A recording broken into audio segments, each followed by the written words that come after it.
The ocean is vast, cold, and unknowable. Beneath its surface lies a world few have seen, and even fewer have returned from unchanged. For some, what they encountered in the deep wasn't just strange. It was terrifying. In this episode, we dive into 3 true horror stories from divers and submariners who came face to face with the eerie and unexplained. What they found in the blackness beneath the waves will make you think twice before ever going near the water again. Story 1. The Diver Beneath the Ice. Max Griffin had been diving for over 15 years. He was no stranger to tight spaces, black water, or bone-chilling temperatures. But nothing in his decorated career with Arctic research expeditions could have prepared him for what happened in Lake Karsvatn, a glacial lake in northern Norway that remained frozen for 11 months of the year. In February of 2018, Max was hired by a Scandinavian environmental group to assess the integrity of the ice shelf over Lake Karsvatn and to help install sonar equipment beneath the surface. The area was remote, no cell signal, a 2-hour snowmobile ride from the nearest outpost, and the lake itself had an eerie reputation among the locals. The Sami people who lived in the region refused to fish there, calling the lake Dododis Oye, the Eye of the Dead. Max, a man of science, didn't put stock in folk legends. His only concern was ensuring his equipment worked and his lines remained untangled beneath the thick ice. On the morning of the dive, the team cut a circular hole through nearly 3 feet of solid ice. Max suited up in a reinforced dry suit and triple-checked his tether line, oxygen tank, and heated gloves. He carried with him a GoPro for documentation and a secondary sonar scanner. At 9:32 a.m., he descended. Visibility beneath the ice was poor. The glacial water was dark and cloudy, and as sunlight filtered only dimly through the thick ice, it cast long, warped shadows. Max moved slowly, careful not to stir the sediment. After reaching a depth of 15 meters, he activated the sonar device and began scanning the lake bed. Everything seemed routine. Then he heard it, a faint tapping. He paused, holding his breath despite the regulator in his mouth. The tapping came again, sharp, rhythmic, not like falling pebbles or shifting ice, but deliberate. It sounded like fingernails tapping on glass. He turned in place, shining his flashlight in the direction of the noise. There was nothing but silt and distant columns of ice. The tapping stopped. Shrugging it off as ice tension or his own nerves, Max resumed his sweep. But 5 minutes later, something flickered past the edge of his vision. He turned quickly, too quickly, and kicked up a storm of sediment. As it settled, he could have sworn he saw something retreat behind a jagged sheet of submerged ice, a pale shape, long and humanoid in outline. He radioed to the surface. "This is Max. Something's down here. Possibly an animal. Large. Humanoid size. Might be a trick of the light. Logging video now." No reply. He checked his tether. It was still taut, but the line suddenly jerked. Not a small tug like current drift, a pull. A hard one. Max reeled back in panic, grabbing the tether and securing himself against a rock. He aimed his flashlight forward again and froze. There was a face staring at him from the other side of a translucent ice wall. It was pale, almost blue, with sunken sockets where eyes should have been. Long black hair floated around its head like a slow-motion halo. Its mouth was wide, almost unhinged, and it pressed an open palm against the ice. Max screamed, bubbles rushing upward. The face didn't move. It didn't blink. It simply stared, pressing harder, leaving behind a faint, bloody handprint. The diver scrambled backward, tugging on the line for an emergency pull. He turned to swim upward, but the tether resisted. Something was holding it. He looked down and saw the line trailing into darkness, tension rippling through it, as if someone below was gripping it tight. Max switched to his emergency air tank, unsnapped the primary line, and kicked off. As he swam up, his flashlight caught something moving below, rapidly rising toward him. He ascended faster, lungs burning despite the oxygen. Breaking the surface at 10:04 a.m., Max was hauled out by 2 members of the crew. He was hyperventilating, screaming that something was down there, watching, waiting. When they reviewed the GoPro footage, it had corrupted right after the first sonar ping. No video, no audio, but the sonar scanner? That recorded everything. A playback revealed a humanoid form circling beneath Max, hovering, drifting, before vanishing when he surfaced. The crew dismissed it as an anomaly, but Max never dived again. In the weeks that followed, he developed intense night terrors and agoraphobia. He refused to be near any body of water, not even bathtubs. He claimed the thing he saw hadn't been bound to the lake. That once you see it, it knows you, remembers you, follows you. 3 months after the dive, Max was found drowned in his own apartment bathtub. The water had no overflow, no sign of forced entry. But a single handprint was found smeared on the inside wall of the tub, faint, red, and inhumanly large. Story 2. Silent SOS from the Mariana Trench. The Mariana Trench is Earth's deepest known point, an abyss so vast and inaccessible that we know more about the surface of the moon than its floor. But in 2021, a research submersible named Abyss Glider 7 was sent on a routine descent into the trench by the Oceanic Acoustic Research Initiative, OARI, a multi-nation scientific coalition. Its mission was to deploy new seismic sensors and map unexplored zones of the Challenger Deep. What began as a textbook descent turned into one of the most chilling mysteries in modern oceanography. Abyss Glider 7 was an unmanned, AI-assisted submersible equipped with ultra-low-frequency receivers, hydrophones, and long-range sonar. It was tethered via encrypted acoustic uplink to a surface vessel, the Pelagia, a retrofitted Norwegian ship stationed 120 nautical miles southeast of Guam. The dive commenced at 08:15 a.m. on April 9, 2021. For the first 3 hours, the descent proceeded smoothly.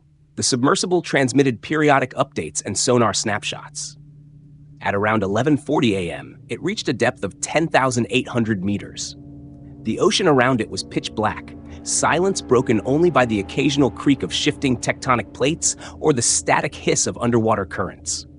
A team of 6 scientists on board the Pelagia monitored the feed from a dimly lit command center. At 11:52 a.m., the first anomaly occurred. The sub transmitted a brief audio clip. 3 short bursts, spaced exactly 2 seconds apart, followed by silence. Initially dismissed as equipment feedback or seismic activity, the team logged it and continued monitoring.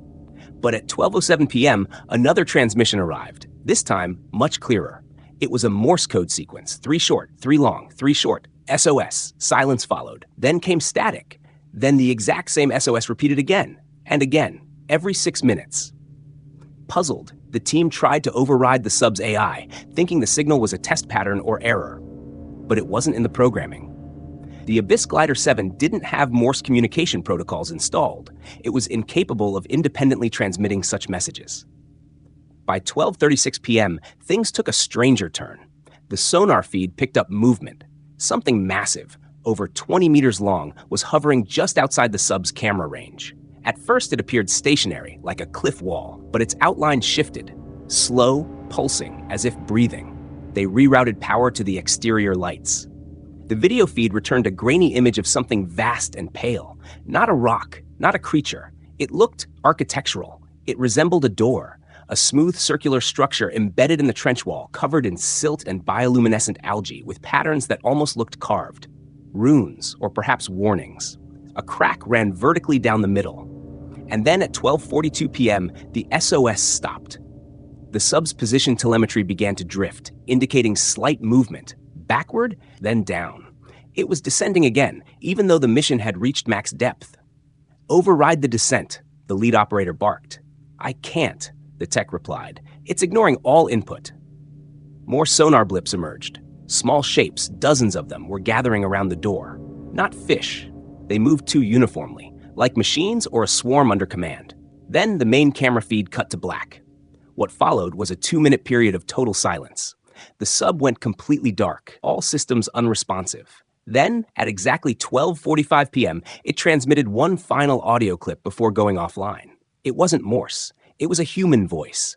A man whispering in English, but distorted, stretched, fragmented by pressure or some unnatural interference. All who descend hear it. Don't follow the light. It isn't a door. It's a mouth. The signal ended mid-sentence. The submersible was never recovered. The Pelagia returned to port and entered lockdown. OARI issued a press release stating the mission had ended due to technical failures and unexpected environmental conditions. The audio logs were buried in classified archives. No further dives were authorized near the site. But that wasn't the end.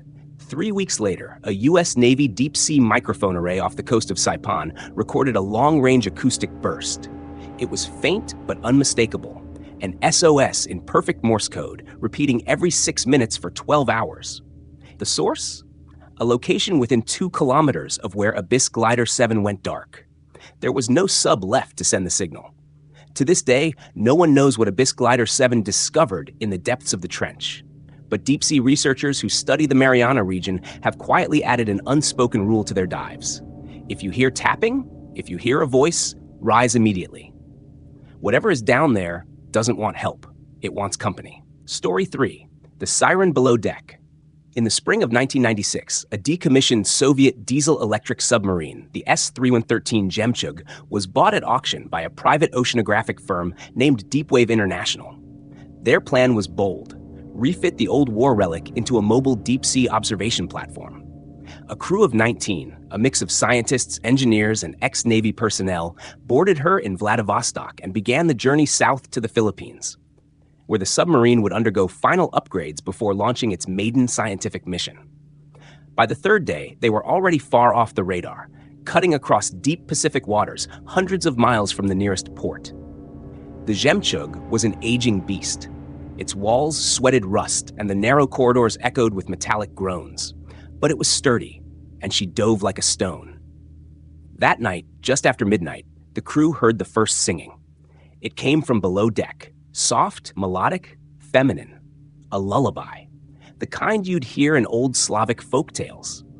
At first, they thought it was interference or perhaps someone playing a recording to mess with the new hires. But the sound wasn't coming through the speakers. It came through the hull. Lieutenant Grigory Antonov, a seasoned submariner who'd served on the Jemchug during the Cold War, swore the melody vibrated through the metal like a tuning fork. He placed his hand against the starboard wall and felt it humming. Others heard it too. Dr. Lena Mirov, a marine linguist on board to study whale song, said it carried an impossible pitch, higher than any known cetacean, yet too structured to be random. "It's calling something," she whispered during a meeting the next morning. Or someone. By the fourth night, the singing had changed. Now it was closer, no longer muffled by water and steel. It drifted from the lower torpedo chamber, a room sealed and unused since the submarine's conversion. Engineer Pavel Orlov went down to investigate. He radioed in at 2:17 a.m., saying he heard someone crying. 17 minutes later, he screamed. By the time the crew arrived, Pavel was standing motionless in front of the sealed torpedo hatch, his hands dripping with blood. Deep gashes lined his palms, as if he'd been clawing at the steel door. His eyes were wide, but unfocused. He kept repeating the same phrase in Russian. "Она за дверью, пожалуйста, не открывайте." She's behind the door. Please don't open it. They sedated him and confined him to the medical bay. Hours later, Pavel tried to bite off his own tongue. That same morning, 2 more crew members reported vivid dreams, each describing a woman outside the hull, floating in the deep. Her eyes glowed like bioluminescent pearls. Her mouth never moved, but her song echoed through their heads like an ancient promise. One of them, a sonar tech named Jules Ramirez, said she asked him to let her in. That afternoon, Dr. Mirov ran a deep sonar sweep and caught a blip, an anomaly hovering roughly 30 meters beneath the sub. It wasn't shaped like any known marine animal. More disturbingly, it was following them. At 19 hours, the sub experienced a power flicker. Lights dimmed. Several consoles rebooted. For 45 seconds, the external cameras activated of their own accord, switching to rear view. The video feed, grainy and dark, showed a humanoid silhouette flow directly behind the aft propellers. It was watching. Then the lights returned. The feed cut. Captain Sokolov, a hard-nosed realist with no time for superstition, finally gave the order to surface. But the Jemchug didn't respond. Navigation was unresponsive. Manual override failed. It was as if the vessel was being held in place. Over the next 36 hours, crew morale began to collapse. People refused to sleep. Some wept openly. Others became aggressive or reclusive. One crewman carved runes into the walls using a screwdriver, symbols no one could translate. And always, the singing continued. Late on the 6th night, Dr. Merov went missing. Security footage showed her walking barefoot through the halls at 3:14 a.m., humming the same melody. She made her way to the torpedo chamber, but the camera outside the hatch showed nothing after that. No one saw her leave. The room was locked from the inside, but when it was forced open, it was empty. Only her clothes remained, neatly folded in the corner. A trail of wet footprints led to the torpedo hatch and stopped. That broke the captain. He ordered the chamber welded shut, power diverted from the lower decks, and all sonar and external cameras disabled. The crew huddled in the upper levels, silent, sleep-deprived, terrified. Then, on the 7th night, the singing stopped. For 1 full hour, there was silence. The deepest silence any of them had ever felt, like the ocean was holding its breath. At 4:06 a.m., sonar tech Jules Ramirez began screaming. He claimed he saw her, the siren, not outside the sub, but inside, behind every reflection, in the porthole glass, in the surface of the drinking water, even in his crewmates' Asai pupils. "She's here," he cried. "She's wearing Mirov's skin now." He was found dead 10 minutes later, his throat ripped out, no weapon nearby. That morning, the sub mysteriously surfaced near Palawan Island. All communication systems restored, engines functioned perfectly. It was as if the last week had never happened. Of the original 19 crew members, only 12 remained. The official report attributed the deaths to psychological breakdown due to oxygen imbalance and acoustic hallucinations. The Jemchug was quietly towed to dry dock and dismantled within a month. No parts were salvaged. But strange things began happening to those who survived. One by one, they claimed to hear the singing again, even on land, in the shower, in the hum of refrigerators, in their children's lullabies. 2 committed suicide. One vanished from a locked hotel room in Moscow. Only his wet footprints were left behind. And Captain Sokolov? He returned to the sea. Bought a small fishing vessel. Disappeared during his first solo trip near the Mariana Basin. His last logbook entry read, "She never left the sub. She followed us home." The deep sea has always been a place of awe and terror, a realm we think we understand, yet barely scratch the surface of. For every charted trench and sunken wreck, there are countless secrets buried beneath layers of pressure and silence. The stories you've heard tonight are more than just chilling anecdotes. They're reminders that what lurks in the depths doesn't always follow the rules of nature or reason. Whether it's the echo of a lost soul trapped beneath the ice, a silent cry from the planet's deepest point, or the haunting melody of something ancient below deck, these tales should serve as a warning. The ocean is vast, and when it stares back, it's not always with human eyes. Sleep well tonight, if you can.